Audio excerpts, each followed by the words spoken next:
নমস্কাৰ সকলোকে মোৰ অন্য এটি ভিডিঅ'লৈ এয়া দেখিছানে এইবোৰ পাটৰ কাপোৰ মায়ে আজি গডৰেজ চাফা কৰি আছিলে কাপোৰবোৰ ঠিক কৰি থাকোঁতে মই কাপোৰখিনি লৈ আহিলোঁ এই পুৰণা পাটৰ কাপোৰ তুলনি বিয়াতে পাইছিলোঁ এইযোৰ মোক মামাহঁতে দিছিলে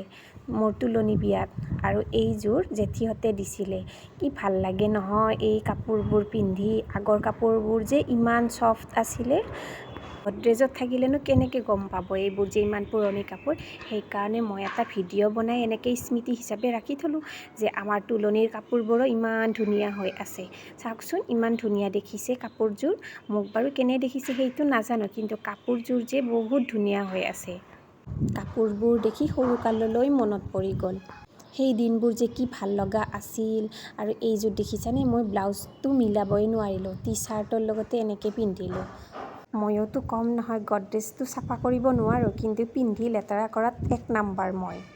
মা বাৰু নিজৰ ছোৱালীৰ কাৰণে একো নকয় শাহুৰ ঘৰত এইবোৰ কাম কৰিব নোৱাৰিম হয়নে নহয় নিজৰ কাম নিজেই কৰিব লাগিব হয়নে নহয় আজিলৈকে মানে বাই বাই